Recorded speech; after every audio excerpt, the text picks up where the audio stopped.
आइए हम परमेश्वर के जीवित वचन से पढ़ते हैं यूहन्ना का सुसमाचार अध्याय 1 वचन 1। यूहन्ना का सुसमाचार अध्याय 1 वचन 1। आदि में वचन था और वचन परमेश्वर के साथ था और वचन परमेश्वर था। यही है जीवित परमेश्वर का वचन। और संदेश के लिए आज रेवरेंड एंड्रयू पाक हमारे बीच में आएंगे और वह आज का संदेश देंगे। ठीक है, शुभ दोपहर सभी को। लगता है आज बत्तियां कुछ कम जल रही है और उस जगह पे थोड़ा सा अंधेरा महसूस हो रहा है, पता नहीं ऐसा क्यों। कृपया बत्तियां जला दीजिए, बहुत बहुत धन्यवाद। ठीक है, आप सब लोग कैसे हैं आज मैं आप सभी को यहाँ देख के बहुत प्रसन्न हूँ और मैं आशा करता हूँ आप सभी को ये जो पेपर है वो ज़रूर मिला है होगा। ठीक है, आज हम 7 हफ्तों का एक जो अध्ययन है वो आरंभ करने वाले हैं जिसका नाम है बाइबल अध्ययन का आधार, और यह विश्वासी जगत की एक बुनियादी अध्ययन श्रृंखला है। मैं आशा करता हूँ आप सभी हमारे साथ जुड़ेंगे ये 7 सप्ताह के दौरान। और मैं आप लोगों को यह सूचना देना चाहता हूँ कि अगले सप्ताह मैं यहाँ पे नहीं रहूँगा, तो इसीलिए एक सप्ताह को जो हम लोग हैं उसे हम अध्ययन में नहीं जोड़ेंगे और उसके बाद वाले सप्ताह से हम अपने अध्ययन को आरंभ करेंगे। तो इस प्रकार से 8 सप्ताह का एक अध्ययन श्रृंखला बन जाएगा, मगर ये जो अध्ययन है वो 7 सप्ताह का ही रहेगा। ठीक है, और जैसा कि आज हमने आज के वचन में पढ़ा यूहन्ना का सुसमाचार अध्याय 1 का 1, जो कि एक अति साधारण वाक्य है, वचन है। आदि में वचन था और वचन परमेश्वर के साथ था और वचन परमेश्वर था। और यह वचन हमें स्पष्ट रूप से बताती है कि परमेश्वर कौन है, और परमेश्वर वचन है। और अगर आप इसमें आगे जाएंगे तो 14वें वचन में हम देखते हैं कि वचन देहधारी हुआ और हमारे बीच में रहा। और यह वचन का देह धारण जो है वो स्वयं यीशु ख्रिस्त थे, जो कि वचन से देह के रूप में आए थे।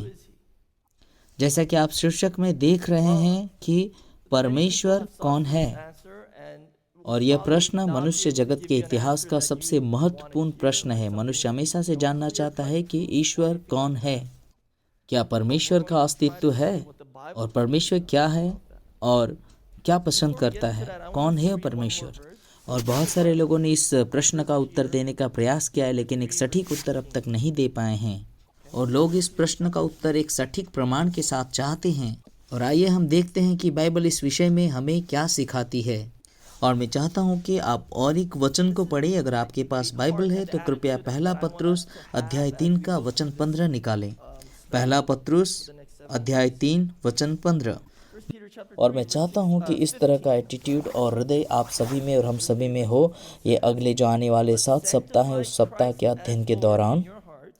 पहला पत्रुस अध्याय 3 वचन 15। पहला पत्रुस अध्याय 3 वचन 15 कहता है, पर मसीह को प्रभु जानकर अपने अपने मन में पवित्र समझो। जो कोई तुमसे तुम्हारी आशा के विषय में कुछ पूछे उसे उत्तर देने के लिए सर्वदा तैयार रहो, पर नम्रता और भय के साथ।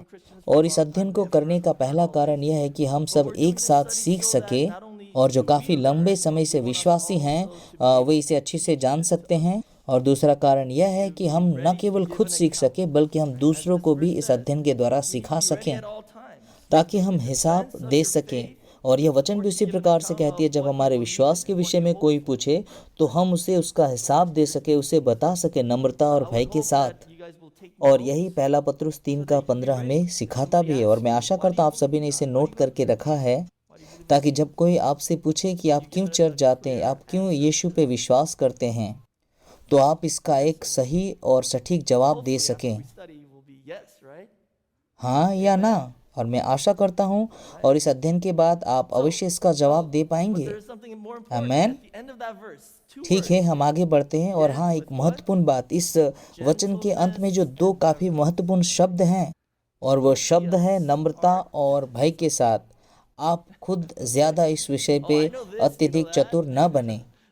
खुद से आप ज़्यादा चतुर होकर अपनी बुद्धिमानी को प्रदर्शित न करें, बल्कि उसका सही जवाब दें नम्रता और भय के साथ। और जब हम सुसमाचार प्रचार के लिए जाते हैं तो हम क्या करते हैं? हम किसी तर्क को जीतने का प्रयास नहीं करते, परंतु हमारा प्रयास लोगों को जीतने का होता है। अत्यधिक शब्दों के द्वारा तर्क को जीतना सरल है, परंतु हमारा उद्देश्य यहाँ तर्क को जीतना नहीं बल्कि व्यक्तियों को, लोगों को जीतना है। वह इसीलिए वचन बताते हैं, नम्रता और भय के साथ। ठीक है, अब हम अपने अध्ययन की ओर चलते हैं और इसमें पहला है, क्या परमेश्वर विद्यमान है, उपस्थित है? अब तक का मानव जाति का सबसे महत्वपूर्ण प्रश्न जो है, क्या परमेश्वर है, और वह परमेश्वर अगर है तो कौन है? मगर इसमें सबसे महत्वपूर्ण बात है कि मनुष्य खुद से ही, स्वयं से ही परमेश्वर को नहीं जान सकता, क्योंकि पतनशील मनुष्य जो है वो परमेश्वर को नहीं जान सकता। जब तक कि परमेश्वर खुद ही, स्वयं ही अपने आप को हमारे पास प्रदर्शित नहीं करता है या नहीं दिखाता है, हम परमेश्वर को नहीं जान सकते। हमें ज़रूरत है कि परमेश्वर खुद ही स्वयं को हमारे पास या हमारे सामने प्रदर्शित करे, क्योंकि हम अपने पतनशील और पापी स्वभाव के कारण परमेश्वर को अपने खुद के प्रयास द्वारा नहीं जान सकते। और बहुत सारे धर्मों ने प्रयास भी किया परमेश्वर को जानने के लिए, विभिन्न प्रकार के ध्यान, योग इत्यादि के द्वारा, मगर वो सारी चीज़ें बेकार साबित हुई और परमेश्वर को स्वयं ही आना पड़ा खुद को हमारे सामने या मनुष्य के सामने प्रदर्शित करने के लिए। और इसीलिए अगर परमेश्वर विद्यमान है तो वह कौन है और हम उसे कैसे जान सकते हैं? हो सकता है आपने सुना होगा, बहुत सारे वैज्ञानिकों ने और नास्तिकों ने परमेश्वर नहीं है इस बात के लिए उन्होंने इसको सत्यापित करने के प्रयास किया है, प्रयत्न किया है। जिस प्रकार से क्या परमेश्वर विद्यमान है इस बात को प्रमाणित करना कठिन है, ठीक उसी प्रकार से क्या परमेश्वर विद्यमान नहीं है इस बात को प्रमाणित करना भी कठिन है। और इसीलिए मैं आत्मविश्वास के साथ कह सकता हूँ कि परमेश्वर नहीं है या परमेश्वर नहीं होता है, इस बात को प्रमाणित करना बहुत ही कठिन है। क्योंकि आप जानते हैं विज्ञान की बहुत सारी बातें जो इस बात को स्पष्ट करती है कि परमेश्वर विद्यमान है, और कुछ विज्ञान की बातें ऐसी भी है जो दिखाती है कि परमेश्वर विद्यमान नहीं है। और इस प्रकार से हम देखते हैं दोनों बातें एक प्रकार से लगती है। और जब कोई हमें कहता है कि परमेश्वर विद्यमान नहीं है, तो इस बात पे हम अत्यधिक आत्मविश्वास हो सकते हैं कि जिस प्रकार से हमें नहीं पता है उस प्रकार से इस व्यक्ति को भी नहीं पता होगा। और इसीलिए इस बात को प्रमाणित करना बहुत ही कठिन है कि परमेश्वर विद्यमान नहीं है। परंतु परमेश्वर ने हमें कुछ प्रकाश दिए हैं जिसके द्वारा हम जान सकते हैं कि परमेश्वर है। और यह परमेश्वर का अनुग्रह है कि उन्होंने हमें सहायता किया कुछ बातों के जरिए उनकी उपस्थिति को हमें जताने के लिए। तो जो पहली बात है कि हम परमेश्वर को जान सकते हैं किस चीज़ के द्वारा, तो जो पहली बात है कि हम परमेश्वर को जान सकते हैं साधारण प्रकाशन के द्वारा। और वास्तव में मनुष्य के लिए यह जानना बहुत ही कठिन है, जो अदृश्य परमेश्वर के विषय में मनुष्य को जानना काफ़ी कठिन है। और इसका कारण यह है कि परमेश्वर जो है वह परफेक्ट है, पूर्णतः है, पर हम जो हैं वह अपूर्ण है और हमारा जो स्वभाव है वह पतनशील स्वभाव है, हम पापी स्वभाव में हैं। परंतु परमेश्वर ने जब मनुष्य की सृष्टि की थी तब परमेश्वर ने अपने स्वभाव में मनुष्य को बनाया था, अपने स्वरूप में बनाया था। और इसी कारण से मनुष्य जो है जन्म के साथ ही परमेश्वर के विषय में जानकारी को लेकर के जन्म लेता है। और जॉन कैल्विन जो है इस विषय को जो है धर्म के बीज के रूप में कहते हैं। परमेश्वर ने हमें जन्म के साथ ही हमारे हृदय में परमेश्वर के विषय में एक ज्ञान का जो है बीज डालकर भेजा है इस संसार में। और इसी वजह से मनुष्य जब खतरे में होता है या समस्या में पड़ा होता है तब वह उस महान परमेश्वर को याद करता है। यहाँ तक कि अविश्वासी लोग भी जब समस्या में होते हैं तो परमेश्वर को पुकारते हैं। और आपने कहानी सुनाई होगा, एक बुद्धिस्ट जो सन्यासी थे, मॉन्क थे, साधु, वे जब एक पहाड़ी से गिर रहे थे तो उनके मुंह से अचानक ही निकला, हे प्रभु, हे परमेश्वर, ओ माय गॉड बोलकर उनके मुंह से निकला। जब वो बुद्धिस्ट संत पहाड़ी से गिरे तो उनके मुंह से यह नहीं निकला हे हो बुद्धा, हो लॉर्ड बुद्धा, बल्कि उनके मुंह से हे परमेश्वर या हे गॉड, ओ माय गॉड निकला। और इस प्रकार से हम देखते हैं कि मुसीबत के समय हर कोई परमेश्वर को ढूंढता है। तो हम कैसे जान सकते हैं कि परमेश्वर विद्यमान है? और इस प्रकार से हम साधारण प्रकाशन के द्वारा परमेश्वर के अस्तित्व को जान सकते हैं। और इस प्रकार हम देखते हैं कि जो साधारण प्रकाशन होता है वो दो प्रकार के होते हैं। पहला है प्रकृति। और यह आपके नोटबुक में नहीं मिलेगा, लेकिन अगर आप इसे नोट करना चाहते हैं तो इसे नोट करके रह सकते हैं। तो जो साधारण प्रकाशन है उसके दो भाग है। जो पहला प्रकार है वह है प्रकृति। और आइए हम इसे परमेश्वर के जीवित वचन से देखते हैं। रोमियो की किताब अध्याय 1 वचन 20।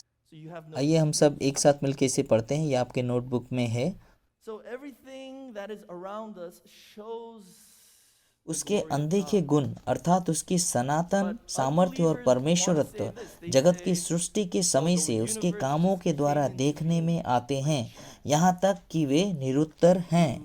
वचन यह बताती है कि हमारे आसपास की जो प्रकृति है या परमेश्वर की जो सृष्टि है वो परमेश्वर के ईश्वरत्व के बारे में बताती है। वो इस बात को प्रकट करती है कि परमेश्वर का अस्तित्व है। और यह सृष्टि या प्रकृति यह बताती है कि ये सारी चीज़ें खुद ब खुद अचानक ही नहीं हो गई, बल्कि इसके पीछे कोई सृष्टि करता है जिसने इन सारी चीज़ों का सृजना किया, इन सारी चीज़ों को सृष्टि किया है, बनाया है।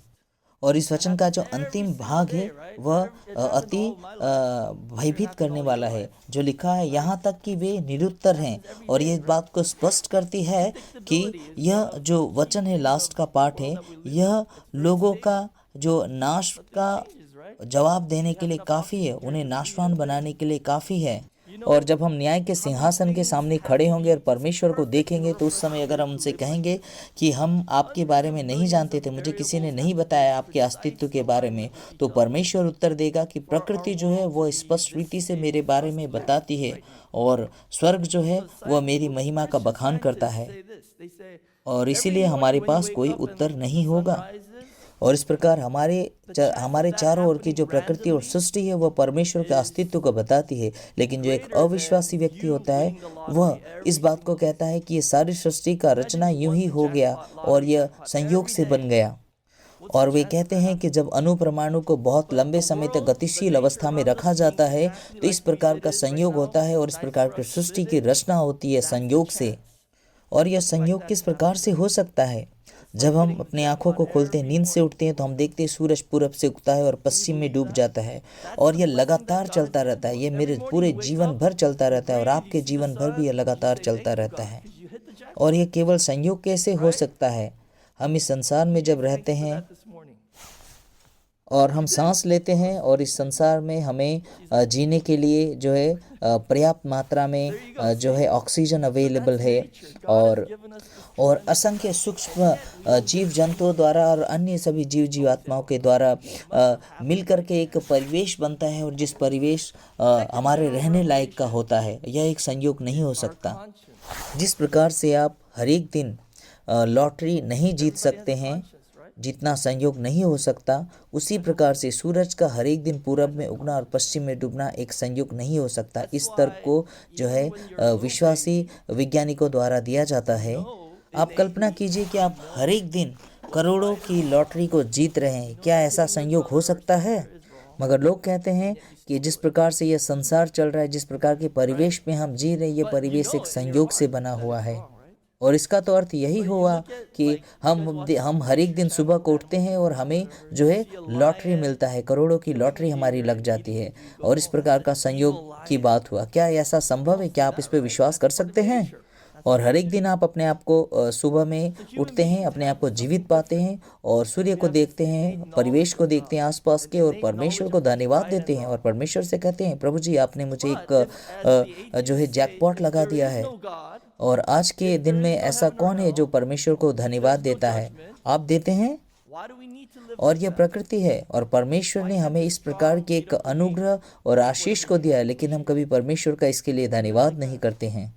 और परमेश्वर ने हमें यह आशीषमय जीवन दिया है और यह परिवेश को दिया है, लेकिन हम परमेश्वर का धन्यवाद नहीं करते हैं और कहते हैं अरे यह तो संयोग से है। और दूसरे प्रकार का जो जनरल प्रकाशन है, साधारण प्रकाशन, वह है हमारा चेतन। हम सबका एक अपना एक चेतन होता है और मैं आशा करता हूँ आप सभी के में भी एक प्रकार की चेतना होगी या है। और इसीलिए जब हम एक छोटे से बालक होते हैं तो भी हमें कुछ बातों का पता होता है, जिसमें हमें पता चलता है कि ये क्या सही है और क्या गलत है। और आपको पता होता है कि अपने छोटे भाई या बहन को पीटना बुरी बात है, लेकिन फिर भी आप पीटते हैं और आप जानते हैं यह गलत है। और जब आप देखते हैं किसी प्रकार के एनिमल चैनल को या फिर प्रकृति वाले चैनल को जिसमें आप देखते हैं कि एक जो है सिंह होता है, एक पशु को मार करके खाता है, तो आप इस चीज़ को देख के कहते हैं अरे वह तो बहुत बुरा है। मगर वास्तव में आप ऐसा नहीं कहते हैं, क्योंकि यह तो प्रकृति का एक नियम है। मगर मनुष्य जो है वह पशुओं से अलग प्रकार से सृष्टि किया गया है। हमारे भीतर भले और बुरे का ज्ञान है। और अगर परमेश्वर नहीं है, स्वर्ग या नर्क नहीं है, न्याय नहीं है, तो हम क्यों फिर इस प्रकार से जी रहे हैं? हमारे भीतर क्यों इस चेतन को दिया गया है? और जो मजबूत है वह दूसरे कमज़ोर को पीट कर उसकी सारी चीज़ों को, उनकी सारी वस्तुओं को लूट खसोट कर खुद ले करके अपने पास रख सकता है और इसी प्रकार से जीवन जी सकता है। और इस प्रकार से क्यों नहीं हम एक पशुओं की तरह जी सकते हैं? किसने कहा नहीं जी सकते हैं? लेकिन वास्तव में अधिकतर लोग ऐसा नहीं करते। हाँ, कुछ लोग हैं जो पशुओं की तरह जीते हैं, मगर अधिकतर लोग एक इंसानों की तरह ही जीवन जीते हैं। और बहुत सारे लोग तो विश्वासी नहीं है, फिर भी एक डिसेंट जीवन को, एक मनुष्य से, इंसानियत से भरे जीवन को जीते हैं। और अगर परमेश्वर नहीं है तो ऐसा क्यों वे करते हैं? क्यों नहीं वो पशुओं की तरह जीते हैं? अगर परमेश्वर नहीं है, स्वर्ग नर्क नहीं है और न्याय भी नहीं है, तो हम क्यों नहीं पशुओं की तरह, एक शेर की तरह, एक लायन की तरह जी सकते हैं? और इस प्रकार से जो है मजबूत इंसान है वो कमज़ोर से सारी चीज़ों को लूट खसोट के अपने पास रख लेता है। लेकिन हम ऐसा नहीं कर सकते हैं। क्यों? क्योंकि हमारे अंदर एक चेतना है और हमें गलती का अनुभव होता है जब हम ऐसा करते हैं। और जब भी आप और हम कोई गलती करते हैं तो हमारे हृदय में एक चेतना होती है जो हमें तकलीफ़ देती है और जो हमें इस बात को जताती है कि हमने गलत किया है और परमेश्वर ने इस चीज़ को हमारे अंदर दिया है। और हमारा जो चेतन है ये हमारा खुद का नहीं है, बल्कि ये परमेश्वर का दिया हुआ है। और इस प्रकार से परमेश्वर को हम जान सकते हैं और परमेश्वर के बारे में चेतन हमें बताता है और हमें इसके लिए परमेश्वर के प्रति धन्यवादी होना चाहिए। और ये चेतन इस बात को प्रमाणित करता है कि परमेश्वर का अस्तित्व है और परमेश्वर ने हमारी जो है सृजा है, हमें रचाया है, परमेश्वर ने रचा है। और इसीलिए आप संसार के किसी भी कोने में, किसी भी संस्कृति वाले व्यक्ति के देश में चले जाइए, वहाँ पे जो है मनुष्य को मारना एक अपराध है, गलत है। और ऐसा इसलिए कि परमेश्वर ने हमारे भीतर चेतना भरा है। और इस प्रकार से हम देखते हैं जो साधारण प्रकाशन है वो दो प्रकार का है, एक है प्रकृति और दूसरा है चेतना। ये दो चीज़ें हमें इस बात को बताती है कि परमेश्वर जो है वह विद्यमान है, परंतु यह पर्याप्त नहीं है। और परमेश्वर को जो दूसरे तरीके से हम स्पष्ट रूप में जान सकते हैं, उनकी उपस्थिति को, उनकी जो है प्रेजेंस को, वह है स्पेशल, जो है विशेष प्रकाशन। और जो साधारण प्रकाशन है वो हमें स्पष्ट करती है कि परमेश्वर का अस्तित्व है, मगर यह जो विशेष प्रकाशन है वो हमें और भी क्लियर प्रकार से एक स्पष्टीकरण करती है कि परमेश्वर का उपस्थिति है, परमेश्वर जो है वो विद्यमान है। विशेष प्रकाशन के द्वारा न केवल परमेश्वर की अस्तित्व का पता चलता है, बल्कि परमेश्वर जो हमारा उद्धार करता है इस विषय में भी जानकारी होती है। और इस प्रकार से विशेष प्रकाशन के द्वारा परमेश्वर इस बात को प्रकट करता है कि परमेश्वर का अस्तित्व है और परमेश्वर की योजना मनुष्य जाति के लिए क्या है। जिस प्रकार से साधारण प्रकाशन के दो भाग हैं, एक दो प्रकार है, एक है प्रकृति और दूसरा है चेतना, ठीक उसी प्रकार से विशेष प्रकाशन के भी दो भाग हैं। पहला है बाइबल और दूसरा है यीशु ख्रिस्ट। साधारण प्रकाशन परमेश्वर के अस्तित्व के विषय में बताती है, परंतु विशेष प्रकाशन जो महत्वपूर्ण बात को बताती है कि हम मनुष्य जो है वो पापी स्वभाव में है। हमारा जो प्रकृति है वो पाप का है, हम जन्म से ही पापी है, हमारा जन्म ही पाप के साथ हुआ है। और जब आपका जन्म हुआ है तो आप पापी स्वभाव में ही है। हालांकि आपने कोई पाप नहीं किया जन्म के साथ, परंतु फिर भी हमारा जो जन्म ही है वो पापी स्वभाव में हुआ है। और दूसरी महत्वपूर्ण बात जो विशेष प्रकाशन सिखाती है कि हमें जो है उद्धार की ज़रूरत है और हम किस प्रकार से उद्धार को प्राप्त कर सकते हैं, ये भी सिखाती है। प्रकृति और चेतना बताती है परमेश्वर के अस्तित्व के बारे में, लेकिन हम किस प्रकार से जो है उद्धार पा सकते इसको नहीं बताती। इसीलिए विशेष प्रकाशन जो है वो महत्वपूर्ण है। और वो विशेष प्रकाशन का जो पहला प्रकार है वह है बाइबल, यानी परमेश्वर का वचन, जो हमें सिखाती है, क्योंकि यह बताती है हम पापी हैं और इसके द्वारा हम जान पाते हैं कि हम पापी हैं। और अगर बाइबल नहीं होती तो हमें पता नहीं चलता कि हम पापी हैं और हम अपने आप को सही मानकर आगे बढ़ रहे होते।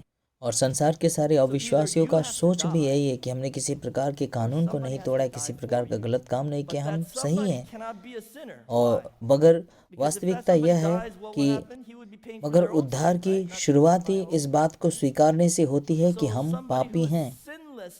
और बाइबल पहली बात यही सिखाती है कि हम पापी हैं, और दूसरी महत्वपूर्ण बात यह सिखाती है कि हमारे पापों को क्षमा कैसे मिल सकती है।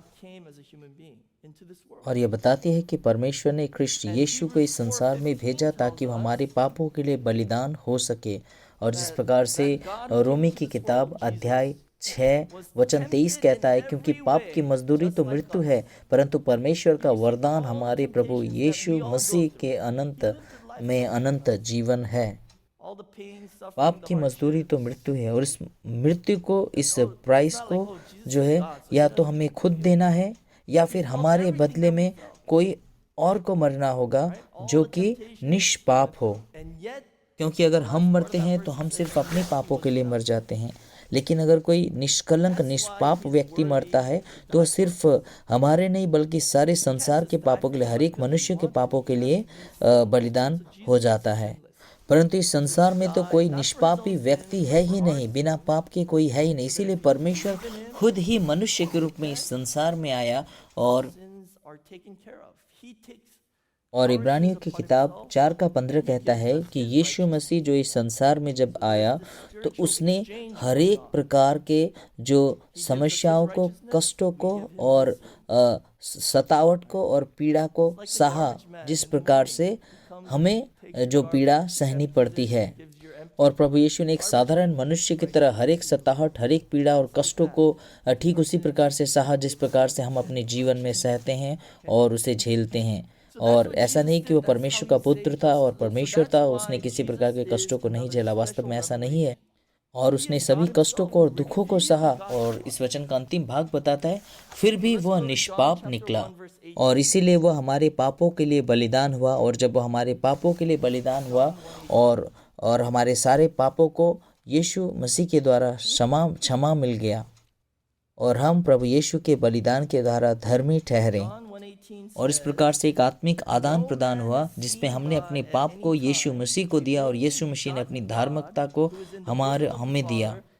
जिस प्रकार से कचरा उठाने वाला आता है और वह आपके सारे गंदगी और कचराओं को उठाकर लेके जाता है और आपको एक खाली जो है वो कचरे का डब्बा देता है, एक खाली डब्बा देता है। उसी प्रकार से यीशु ने हमारे सारे पापों को उठा लिया और हमें एक धर्मी जीवन दिया, एक निष्पाप जीवन दिया। और इस प्रकार से यीशु ने हमें उद्धार दिया और वह स्वयं परमेश्वर था और उसने हमारा उद्धार किया।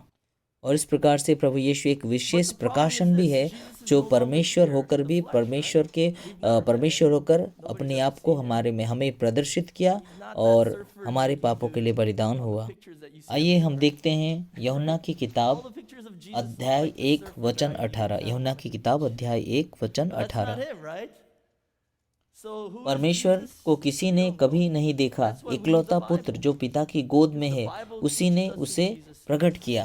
अर्थात परमेश्वर को हम में से किसी व्यक्ति ने भी नहीं देखा है, लेकिन प्रभु यीशु ने उसे प्रकट किया। क्योंकि वह स्वयं परमेश्वर है और इसीलिए प्रभु यीशु जो है वह एक स्पष्ट और पूर्णतः प्रकाशन है परमेश्वर का, क्योंकि वह स्वयं ही परमेश्वर है। और आज यीशु हमारे बीच में नहीं है और इसीलिए हमें बाइबल की आवश्यकता है जो बताती है कि यीशु कौन है। और यीशु जो है हमें बताता है कि परमेश्वर कौन है। आइए हम पढ़ते हैं यूहन्ना की किताब अध्याय 5 वचन 39। तुम पवित्र शास्त्र में ढूंढती हो क्योंकि समझते हो कि उसमें अनंत जीवन तुम्हें मिलता है और यह वही है जो मेरी गवाही देता है।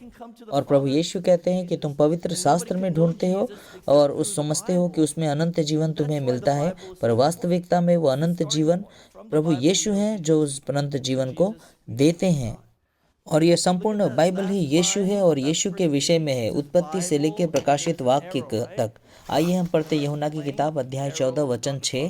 और ये काफी प्रसिद्ध वचन है, आप सबको ये याद होना चाहिए। इसमें वो यीशु कहते हैं, यीशु ने उससे कहा, मार्ग और सत्य और जीवन मैं ही हूँ, बिना मेरे द्वारा कोई पिता के पास नहीं पहुँच सकता।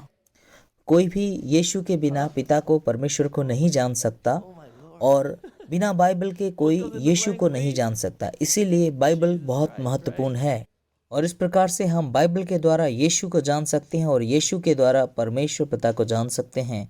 और आप इस पेज के लास्ट लाइन में देख सकते हैं जहाँ पे है बाइबल लिखा हुआ है, उसके बाद एक तीर का निशान है, फिर एक खाली स्थान है, फिर तीर का निशान है, उसके बाद परमेश्वर पिता लिखा हुआ है। तो इस खाली जो रिक्त स्थान है वहाँ पर क्या होगा, क्या होगा उस खाली जगह में? आप खुद ही खाली दिख रहे हो, आपका जो दिमाग है वो खाली दिख रहा है। उस खाली स्थान में क्या होगा? प्रभु यीशु मसीह, सही है। और इस प्रकार से हम बाइबल के द्वारा यीशु को जानते हैं और यीशु के द्वारा हम परमेश्वर पिता के से जो है वो संबंध स्थापित करते हैं। तो प्रश्न था परमेश्वर कौन है, और इसका उत्तर है परमेश्वर जो है हमारे पिता हैं यीशु मसीह के द्वारा। बिना यीशु के हम परमेश्वर पिता के पुत्र नहीं हो सकते हैं। यीशु मसीह के द्वारा ही परमेश्वर पिता के पुत्र ठहरे हैं। कृपया अपने पेज को पलटें और प्रश्न है परमेश्वर कौन है? पहला है परमेश्वर आत्मा है, और इसीलिए सिर्फ मनुष्य ही परमेश्वर के साथ संबंध बना सकता है, क्योंकि मनुष्य के अंदर आत्मा है, पर किसी प्राणी के पास या पशुओं के पास आत्मा नहीं है। और इसी प्रकार यूहन्ना की किताब अध्याय 4 का 24 इस प्रकार कहता है, परमेश्वर आत्मा है और अवश्य ही है कि उसकी आराधना करने वाले आत्मा और सच्चाई से आराधना करे। परमेश्वर आत्मा है, इसका अर्थ है परमेश्वर का जो शारीरिक स्वरूप नहीं है और हम उसे अपनी नंगी आंखों से नहीं देख सकते। इसीलिए हम आत्मा और सच्चाई से परमेश्वर की आराधना करें ताकि उसके साथ एक संबंध स्थापित हो सके। परमेश्वर जो है वो जीवित परमेश्वर है, और इसीलिए यिर्मयाह की किताब अध्याय 10 का 10 कहता है, परंतु यहोवा वास्तव में परमेश्वर है, जीवित परमेश्वर और सदा का राजा वही है। परमेश्वर जीवित परमेश्वर है, इसका अर्थ है वो अनंत काल के लिए जीवित परमेश्वर है, और परमेश्वर जीवन है। जब हम परमेश्वर में जीते हैं तो परमेश्वर अपना अनंत जीवन हमें देता है। परमेश्वर अनंत काल का परमेश्वर है, इसका अर्थ है परमेश्वर कभी नहीं बदलने वाला परमेश्वर है। अनंत काल में, अनंत काल तक सदा सर्वदा एक समान रहने वाला परमेश्वर है। परमेश्वर कभी बड़ा या बूढ़ा या वृद्ध नहीं होता है। परमेश्वर कल जैसा था, आज ऐसा है और हमेशा वैसा ही रहेगा। संसार जो है वो बदलता रहता है, परंतु परमेश्वर एक सा रहता है, कभी नहीं बदलता। परमेश्वर जो है वो पर्सनल है, व्यक्तिगत है। मनुष्य होने के नाते हमारे अंदर क्या है, आप अपने पेज को देखें, और हमारे अंदर है बुद्धिमत्ता, भावनाएं और इच्छाएं। हमारी सोच, हमारी इच्छाएं और हमारी भावनाएं, ये तीन चीजें मनुष्य के भीतर पाई जाती है। और इसी तरह परमेश्वर भी व्यक्तिगत परमेश्वर, इन्हीं तीन चीज़ों के साथ। परमेश्वर जो है वह सोचता है, परमेश्वर जो है वह महसूस करते हैं, और परमेश्वर जो है वह इच्छाएं करते हैं। बहुत सारे धर्मों में परमेश्वर को जो है सिर्फ एक सामर्थ्य, एक ताकत के रूप में दिखाया जाता है। पूर्वी देशों में अधिकतर परमेश्वर को ऐसे ही प्रकट किया जाता है, एक सामर्थ्य या एक शक्ति के रूप में। परंतु हमारा परमेश्वर एक व्यक्तिगत परमेश्वर है। ये इसलिए व्यक्तिगत है क्योंकि मनुष्य के साथ संबंध में रहता है और मनुष्य से बातचीत करता है, क्योंकि वह हमसे बातें करता है, हमारे साथ रहता है, हमारे जीवन में आता है और हमसे संबंध बिताता है और समय बिताता है। और हमारा परमेश्वर ऐसा नहीं कि आप गए और कुछ चढ़ावा हमने चढ़ाया और फिर हम वापस चले गए, परंतु हमारा परमेश्वर ऐसा है कि हमसे संबंध बनाना चाहता है। और मैं विश्वास करता हूँ आप सभी का विभिन्न व्यक्तियों से संबंध होगा और आप संबंध में जुड़े होंगे, और ये जो संबंध होता है उसके लिए समय की आवश्यकता होती है। और अगर आपका कोई दोस्त है, लंबे समय से आप उससे नहीं जुड़े हैं, संबंध में नहीं हैं, और अचानक एक दिन फ़ोन करके जब आप उससे वर्षों बाद सहायता मांगेंगे, शायद वो सहायता नहीं मिल पाएगी, क्योंकि संबंध जो होता है उसके लिए समय लगता है और समय बिताना पड़ता है। और परमेश्वर हमारे साथ संबंध रखना चाहता है, और प्रभु यीशु के द्वारा यह संभव हो पाया है। हम परमेश्वर से संबंध रख सकते हैं, और अब परमेश्वर के साथ संबंध बनाने के लिए यीशु मसीह के द्वारा द्वार खुला हुआ है, लेकिन हम उस द्वार के अंदर नहीं जाना चाहते। हम अपने आप में बिजी हैं और कहते हैं कि हमारे पास समय नहीं है, और हमें उस दरवाजे से अंदर जाना है जो कि प्रभु यीशु स्वयं है, और हमें परमेश्वर के साथ अपने संबंध को बढ़ाना है, समय बिताना है, और पहले प्रार्थना में समय बिताना है, फिर उसके वचन को पढ़ना है और एक विश्वास का जीवन बिताना है। और इसीलिए परमेश्वर के साथ बाइबल हमारा परिचय कराती है, जो कि एक व्यक्तिगत परमेश्वर और हमारे साथ एक संबंध रखना चाहता है। हमें सिर्फ परमेश्वर के ऊपर विश्वास नहीं करना है, बल्कि उसे अपने पिता के रूप में स्वीकारना भी है। और ये बातें हमें समझ में आनी चाहिए। परमेश्वर किसी प्रकार का एक शक्ति या सामर्थ्य नहीं है जो सृष्टि के बहुत बाहर में या बहुत दूर में है और संसार में क्या हो रहा है उसे उससे कोई मतलब नहीं है। परमेश्वर ऐसा नहीं है और हम ऐसे परमेश्वर की उपासना नहीं करते। हमारा जो परमेश्वर है बहुत व्यक्तिगत है, वो हमारे जीवन में आना चाहता है, हमारे साथ संबंध में रहना चाहता है। परमेश्वर बहुत इच्छुक है हमारे विषय में, हमारे पारिवारिक जीवन के बारे में, हमारा काम काज कैसा चल रहा है, हमारे विषय में सारी जानकारियों को लेने के लिए और हमारे बारे में जानने के लिए परमेश्वर इच्छुक है। आइए तीसरे पॉइंट की ओर चलते हैं। और तीसरा जो पॉइंट है वह है परमेश्वर क्या चाहता है। परमेश्वर चाहता है कि हम सब उद्धार पाएं। यूहन्ना की किताब अध्याय 3 का 17 वचन कहता है, परमेश्वर ने अपने पुत्र को जगत में इसलिए नहीं भेजा कि जगत पर दंड की आज्ञा दे, परंतु इसीलिए कि जगत इसके द्वारा उद्धार पाए। परमेश्वर चाहता है संसार में सभी बचाए जाएं, इसीलिए प्रभु यीशु ने क्रूस पे अपने आप को बलिदान किया और यह उद्धार का निमंत्रण संपूर्ण जगत में सारे संसार के लोगों को दिया गया, परंतु हर एक ने इस निमंत्रण को स्वीकार नहीं किया। और उदाहरण के लिए जब गिनती की किताब में हम देखते हैं, जब इस्राएलियों ने परमेश्वर के खिलाफ कुड़कुड़ाना शुरू किया तो परमेश्वर ने विषैले सांपों को उनके बीच में भेजा और वे सांप के काटे जाने के द्वारा मरने लगे। तब उन लोगों ने परमेश्वर की दुहाई दी और परमेश्वर ने मूसा से कहा कि एक पीतल का सांप बनाकर उसे एक ऊंचाई वाले स्थान पे रखो, और जब कोई उस ऊंचाई पर उस सांप के प्रतिमा को खंबे पर देखेगा और वह जीवित बचेगा।